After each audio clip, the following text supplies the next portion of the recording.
बाड़मेर से प्रधानमंत्री मोदी का डायरेक्ट अटैक, कहा देश को कमजोर करना चाहता है इंडिया अलायंस, परमाणु बम खत्म करने की कर रहा है बात। पीएम मोदी ने सीपीएम के मैनिफेस्टो का दिया हवाला, कहा परमाणु बम दरिया में डुबोने की बात कर रहा है सीपीएम, इंडिया अलायंस हमारी परमाणु ताकत को खत्म करना चाहता है। पीएम मोदी ने कहा जम्मू कश्मीर को फिर राज्य का दर्जा मिलेगा, जल्द होंगे चुनाव।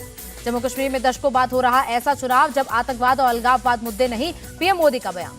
यूपी के कैराना में जमकर गरजे सीएम योगी, कहा पहले यूपी में दंगे होते थे, अब दंगा करने वालों को उल्टा लटका देते हैं।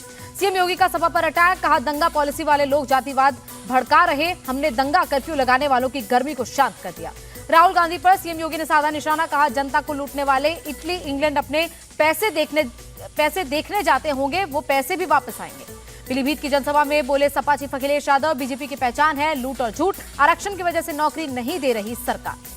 यूपी के किसान और नौजवान बीजेपी को सबक सिखाएंगे, अखिलेश यादव बोले जनता सपा को ऐतिहासिक वोटों से जिताएगी। मुरादाबाद में गृह मंत्री अमित शाह की रैली, कहा इस बार न 73 चलेंगी न 65 चलेंगी, 80 की 80 सीट झोली में जाएंगे।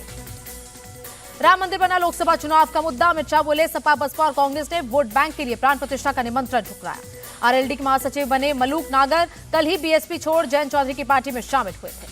राहुल के वायनाड को अपना परिवार बताने पर भड़की स्मृति ईरानी, बोली लोगों को रंग बदलते हुए देखा पर परिवार बदलते पहली बार देखा। लोकसभा चुनाव के लिए बीएसपी की चौथी लिस्ट जारी, 9 उम्मीदवारों का ऐलान किया। समाजवादी पार्टी ने उम्मीदवारों की एक और लिस्ट जारी की, कौशाम्बी से पुष्पेंद्र सरोज और कुशीनगर से अजय प्रताप सिंह को दिया टिकट। पीलीभीत से बीजेपी उम्मीदवार जितिन प्रसाद का बयान, मोदी जी के नाम पर सारे समीकरण ध्वस्त होंगे, प्रचंड बहुमत के साथ सरकार बनेगी। जितिन प्रसाद ने कहा वरुण गांधी का पूरा साथ मिल रहा, जब पार्टी निर्णय लेती है तो सब एक साथ हो जाते हैं। कांग्रेस पार्टी विलुप्त होती जा रही है, उसका हाल डायनासोर जैसा होगा, रक्षा मंत्री राजनाथ सिंह का बयान। एमपी के छिंदवाड़ा में बोले जेपी नड्डा, मोदी सरकार का 10 साल किसानों के हित, महिला सशक्तिकरण वाला रहा। ममता बनर्जी ने बीजेपी उम्मीदवार को बताया राक्षस, कहा कई केस दर्ज हैं, मेरे पास सबूत है।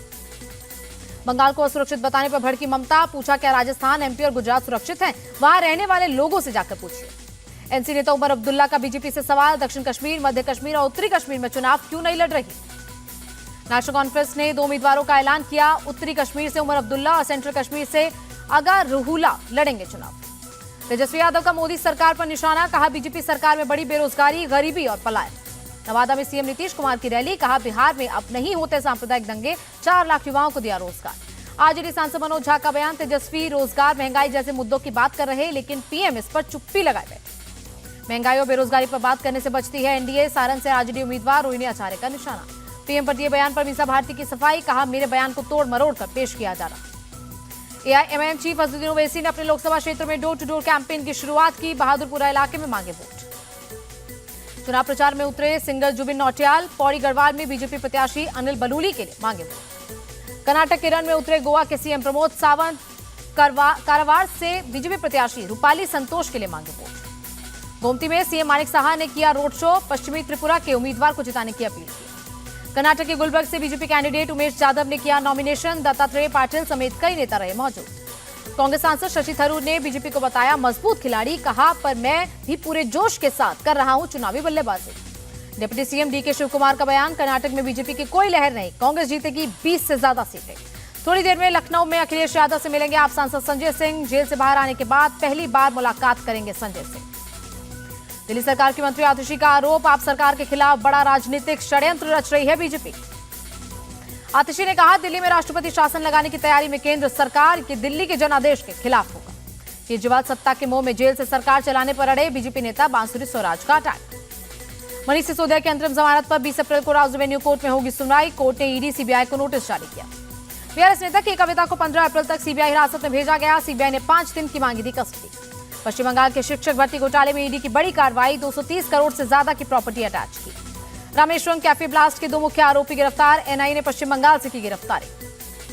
बीजेपी सांसद समीक भट्टाचार्य का बयान, पश्चिम बंगाल आतंकवादियों के लिए सुरक्षित पनागा। ममता बनर्जी पर भी भड़के समीक भट्टाचार्य, कहा सीएम ऐसे ही आगे बढ़ती रही तो पश्चिम बंगाल एक बार फिर बंटने वाला है। तिरुवनंतपुरम में बदला मौसम का मिजाज, शहर के कई हिस्सों में हुई तेज बारिश। नोएडा के सेक्टर 18 में एक दुकान में लगी आग, लाखों का सामान जलकर खाक।